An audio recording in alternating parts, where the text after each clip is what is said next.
রান্না করার আগে আরও বেশি কাজ রেডি করা। যাই হোক, রেডি করা হয়ে গেল। এখন আজকে ট্যাংরা মাছ ডাঁটা আলু করে একদম পাতলা করে ঝোল করব।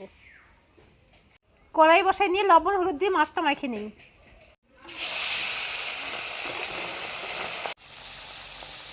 হয়ে গেছে, নামিয়ে নিলাম। তেল গরম হওয়ার পরে দিয়ে দিলাম ফোড়ন, জিরা, তেজপাতা, শুকনো লঙ্কা। ফোড়ন ভাজা হয়ে গেছে, ফোড়ন ভাজার উপরে দিয়ে দেবো কেটে রাখা পেঁয়াজ।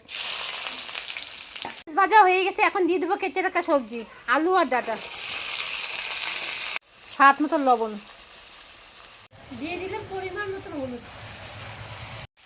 ডাঁটা আলু লাল লাল করে ভাজা হয়ে গেছে, এখন বেটে রাখা মাছটা দিয়ে দিব। জিরা, আদা, শুকনো লঙ্কা বাটা।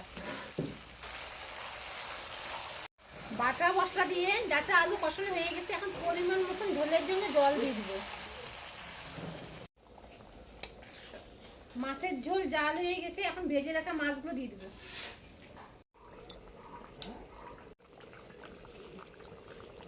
ডাঁটা আলু দিয়ে ট্যাংরা মাছের ঝোল রান্না করে হয়ে গেছে, এখন নামিয়ে দিব। একদম ঝোল জাল হয়ে গেছে।